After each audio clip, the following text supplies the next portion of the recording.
Chapter 11. Indians in the house. Early one morning, Pa took his gun and went hunting. He had meant to make the bedstead that day. He had brought in the slabs, but Ma said she had no meat for dinner, so he stood the slabs against the wall and took down his gun. Jack wanted to go hunting too. His eyes begged Pa to take him, and whines came up from his chest and quivered in his throat till Laura almost cried with him. But Pa chained him to the stable. "No, Jack," Pa said. "You must stay here and guard the place." But he said to Mary and Laura, "Don't let him loose, girls."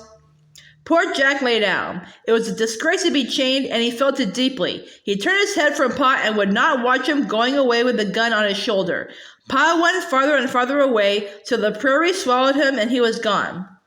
Laura tried to comfort Jack, but he would not be comforted. The more he thought about the chain, the worse he felt. Laura tried to cheer him up to frisk and play, but he only grew more sullen. Both Mary and Laura felt that they could not leave Jack while he was so unhappy. So all that morning they strayed by the stable. They stroked Jack's smooth, brindled head and scratched around his ears and told him how sorry they were that he must be chained. He lapped their hands a little bit, but he was very sad and angry. His head was on Laura's knee and she was talking to him, when suddenly he stood up and growled a fierce deep growl. The hair on his neck stood straight up and his eyes glared red. Laura was frightened. Jack had never growled at her before. Then she looked over her shoulder where Jack was looking, and she saw two naked wild men coming, one behind the other, on the Indian trail. "Mary, look!" she cried. Mary looked and saw them too. They were tall, thin, fierce-looking men. Their skin was brownish red. Their heads seemed to go up to a peak, and the peak was a tuft of hair that stood straight up and ended in feathers. Their eyes were black and still and glittering like snakes' eyes. They came closer and closer. Then they went out of sight on the other side of the house. Laura's head turned and so did Mary's. They looked at the place where those terrible men would appear when they came past the house. "Indians!" Mary whispered. Laura was shivery. There was a queer feeling in her middle, and the bones in her legs felt weak. She wanted to sit down, but she stood and looked and waited for those Indians to come out from beyond the house. The Indians did not do that. All this time, Jack had been growling. Now he stopped growling and was lunging against the chain. His eyes were red and his lips curled back and all the hair on his back was bristling. He bounded and bounded, clear off the ground, trying to get loose from the chain. Laura was glad that the chain kept him right there with her. "Jack's here," she whispered to Mary. "Jack won't let them hurt us. We'll be safe if we stay close to Jack." "They're in the house," Mary whispered. "They're in the house with Ma and Carrie." Then Laura began to shake all over. She knew she must do something. She did not know what those Indians were doing to Ma and,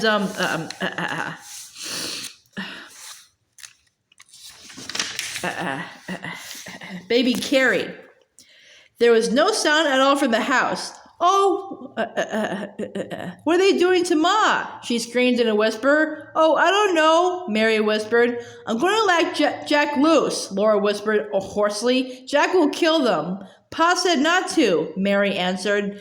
They were too scared to speak out loud. They put their heads together and watched the house and whispered. "He didn't know Indians would come," Laura said. "He said not to let Jack loose." Mary was also crying. Laura thought of little baby Carrie and Ma shut in the house with those Indians. She said, I'm going in to help Ma." She ran 2 steps and walked a step, then she turned and flew back to Jack. She clutched him wildly and hung on to a strong, panting neck. Jack wouldn't let anything hurt her. "We mustn't leave Ma there alone," Mary whispered. She stood still and trembled. Mary never could move when she was frightened. Laura hid her face against Jack and held on to him tightly. Then she made her arms let go. Her hands balled into fists and her eyes shut tight, and she ran toward the house as fast as she could run. She stumbled and fell down and her eyes popped open. She was up again and running before she could think. Mary was close behind her. They came to the door. It was open, and they slipped into the house without a sound.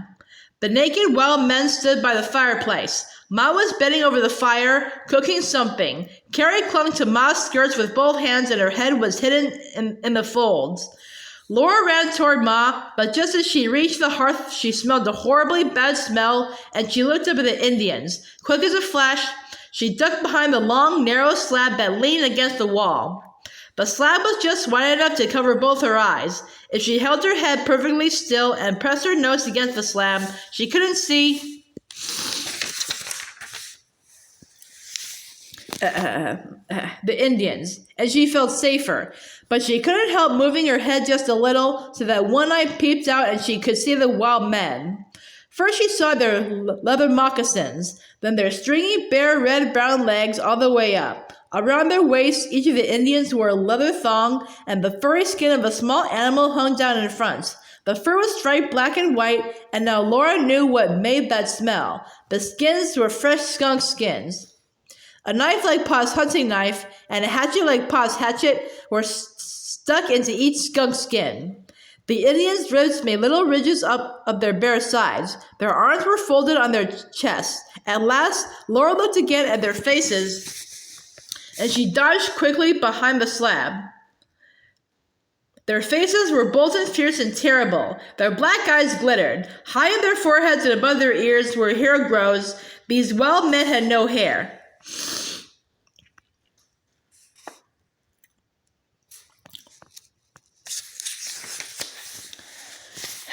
But on top of their heads, a tuft of hair stood straight up. It was wound around with string, and feathers were stuck in it. When Laura peeked out from behind the slab again, both Indians were looking straight at her. Her heart jumped into her throat and choked her with its pounding. Two black eyes glittered down into her eyes. The Indian did not move. Not one muscle of his face moved. Only his eyes shone and sparkled at her. Laura didn't move either. She didn't even breathe. The Indian made two short, harsh sounds in his throat. The other Indian made one sound like, ha! Laura hid her eyes behind the slab again.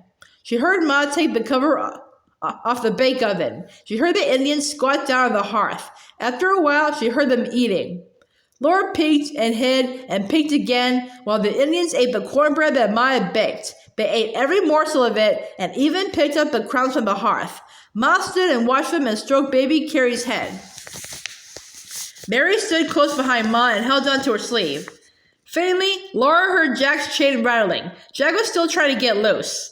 When every crumb of the cornbread was gone, the Indians rose up. The skunk smell was stronger when they moved. One of them made harsh sounds in his throat again. Ma looked at him with big eyes. She did not say anything. The Indian turned around. The other Indian turned too, and they walked across the floor and out through the door. Their feet made no sound at all. Ma sighed a long, long sigh. She hugged Laura tight in one arm and Mary tight in the other arm, and through the window they watched those Indians going away, one behind the other, on the dim trail toward the west. Then Ma sat down on the bed and hugged Laura and Mary tighter and trembled. She looked sick. "Do you feel sick, Ma?" Mary asked her. "No," said Ma. "I'm just thankful they're gone."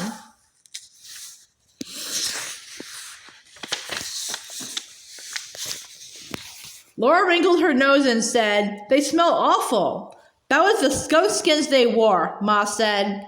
Then they told her how they had left Jack and had come into the house because they were afraid the Indians would hurt her and baby Carrie. Ma said they were her brave little girls. "Now we must get dinner," she said. "Pa will be here soon and we must have dinner ready for him. Mary, bring me some wood. Laura, you may set the table." Ma rolled up her sleeves and washed her hands and mixed cornbread, while Mary brought the wood and Laura set the table. She set a tin plate, a knife and fork and cup for Pa, and the same for Ma, with Carrie's little tin cup beside Ma's. And she set tin plates and knives and forks for her and Mary, but only their one cup between the plates.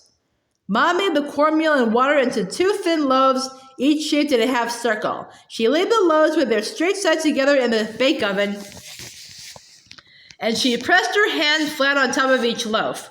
Pa always said he did not ask any other sweetening. When Ma put the prints of her hands on the loaves, Laura had hardly set the table when Pa was there. He left a big rabbit and two prairie hens outside the door and stepped in and laid his gun on its pegs. Laura and Mary ran and clutched him, both talking at once. "What's all this? What's all this?" he said, rumpling their hair.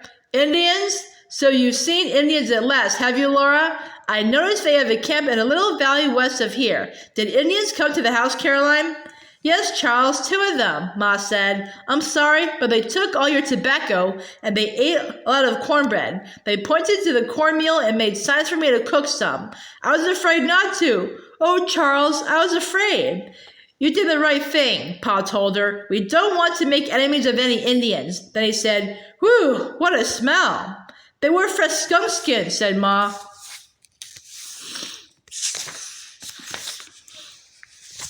And that was all they wore.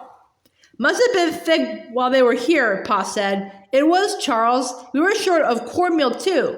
Oh, well, we have enough to hold out a while yet, and our meat is running all over the country. Don't worry, Caroline. But they took all your tobacco.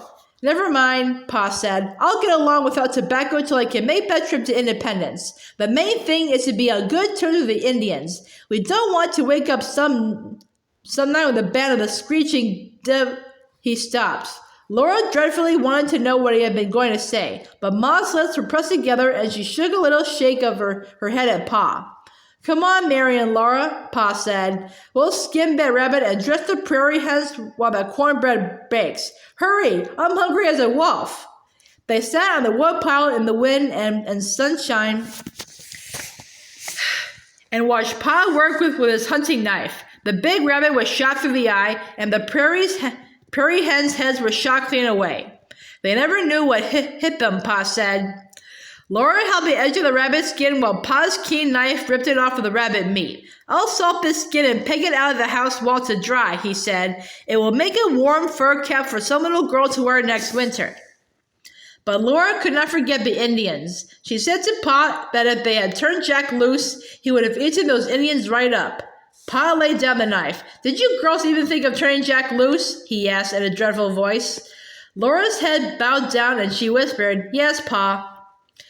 After I told you not to? Pa said in a more dreadful voice. Laura couldn't speak, but Mary choked, Yes, Pa. For a moment, Pa was silent. He sighed a long sigh like Ma's sigh after the Indians went away.